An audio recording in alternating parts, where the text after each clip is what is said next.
Hello friends, welcome to today சமையல். இன்னைக்கு நம்ம டுடே சமையல்ல நல்ல மணமணக்கும் சுவையான இட்லி பொடி ரொம்ப குயிக்கா எப்படி செய்யலாம்னு தான் பார்க்க போறோம். முதல்ல இதுக்கு ஒரு கடாயில ஒரு 1/4 டீஸ்பூன் போல எண்ணெய் சேர்த்துக்கலாம். எண்ணெய் நிறைய சேர்க்காதீங்க. இதுல 1 கப் போல கடலைப்பருப்பு சேர்த்துக்கலாம். கடலைப்பருப்பு நான் இன்னைக்கு 150 கிராம் அளவுக்கு எடுத்துருக்கேன். ஸ்டவ்வை மீடியம் ஃப்ளேம்ல வச்சுட்டு வறுக்க ஆரம்பிங்க. ரொம்ப தீஞ்சிடக்கூடாது, கருகிடாம பார்த்துக்குங்க. நல்ல ஒரு வாசனை வரும். இப்போ இது நல்லா சிவந்து வந்துருச்சு. இதை நம்ம இப்போ வேற ஒரு பிளேட்டுக்கு மாற்றிடலாம். அதுக்கடுத்து தான் அதே கடாயில் மறுபடியும் ஒரு 1/4 டீஸ்பூன் போல் எண்ணெய் சேர்த்துக்குங்க. அதுக்கடுத்து தான் 1 கப் அளவுக்கு நான் இன்றைக்கி உளுந்தம்பருப்பு சேர்க்குறேன். வெள்ளை உளுந்து, முழு உளுந்து சேர்த்துக்கிறேன்.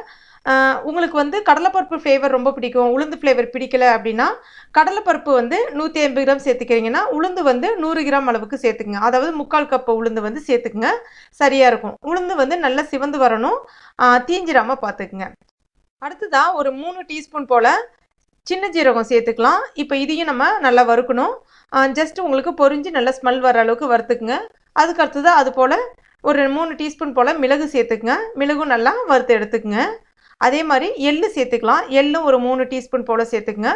எள்ளு கருப்பு எள்ளு பயன்படுத்திங்கன்னா இன்னும் நல்ல டேஸ்ட் கொடுக்கும். என்கிட்ட இல்லை, அதனால் நான் இன்றைக்கி வெள்ளை எள்ளு தான் எடுத்திருக்கேன். அந்த மாதிரி எள்ளு சேர்த்தோன்னே ஃபுல்லாக தெரிக்கும். அதனால் இந்த மாதிரி ஒரு பிளேட் போட்டு மூடிடுங்க. அந்த சத்தெல்லாம் அடங்கின பிறகு நம்ம இது வேற ஒரு பிளேட்டுக்கு மாற்றிடலாம். அதுக்கடுத்து தான் கொஞ்சம் போல் எண்ணெய் விட்டுட்டு பூண்டு தோல் உரிச்சிட்டு ஒரு 7 பல்லு போல் எடுத்துருக்கேன். அதையும் இது கூட சேர்த்துட்டு நல்லா பூண்டில் இருக்கக்கூடிய ஈரப்பதம் போகிற அளவுக்கு நல்லா சிவக்க வறுத்து எடுத்துக்கங்க.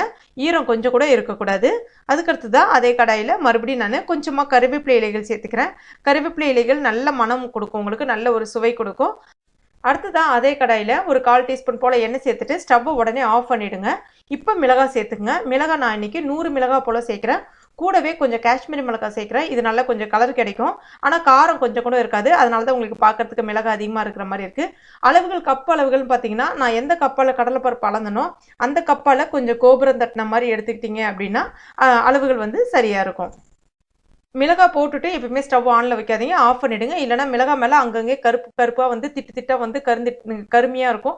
அது என்ன ஆகிடும்னு பார்த்தீங்கன்னா உங்களுக்கு இட்லி பொடி பார்க்குறதுக்கு கருமை நிறமாக மாறிடும், டேஸ்ட்டும் மாறிடும். அதுக்கு அடுத்ததாக இப்போ இதை நம்ம ஆற வச்சுக்கலாம். இது மேலே கொஞ்சமாக நான் பெருங்காயப்பொடி தூவி விட்டுருக்கேன். அதை நான் வீடியோ எடுக்க மறந்துட்டேன், சாரி. இப்போ இதை ஆறின பிறகு தான் நம்ம அரைக்கணும். மிக்சி ஜாரில் சேர்த்துக்கலாம்.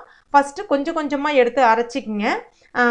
அரைக்கும் போது தேவைக்கேற்ப உப்பு சேர்த்து அரைச்சிக்கங்க. கடைசியாக அரைச்சி முடிச்சுட்டு கடைசியாக அந்த நம்ம பூண்டு வச்சுருந்தோம் இல்லையா, அந்த பூண்டையும் போட்டு அரைச்சி எடுத்துங்க. நான் இன்றைக்கி இட்லி பொடி நொறுநொறுப்பாக தான் அரைச்சிருக்கேன். சில பேருக்கு ரொம்ப ஃபைன் பவுடராக அரைச்சா பிடிக்கும். உங்களுக்கு எப்படி இஷ்டமோ அந்த மாதிரி சேர்த்து அரைச்சிக்கங்க. இப்போ நம்மளுடைய இட்லி பொடி ரொம்ப அருமையாக, ரொம்ப குயிக்காக, ரொம்ப டேஸ்டியாக ரெடி ஆகிடுச்சு. இது ரொம்ப ரொம்ப சுவையாக இருக்கும். நீங்களும் உங்கள் வீட்டில் கட்டாயம் ட்ரை பண்ணி பாருங்கள். இந்த வீடியோ உங்களுக்கு பிடிச்சிருக்கும் நம்புறேன். பிடிச்சிருந்துச்சுன்னா மறக்காமல் லைக் பண்ணுங்கள், ஷேர் பண்ணுங்கள், கமெண்ட் பண்ணுங்கள். மேலும் இது போன்ற டேஸ்டி ரெசிபிக்கு டுடே சமையலை மறக்காமல் சப்ஸ்கிரைப் பண்ணுங்கள். தேங்க்யூ.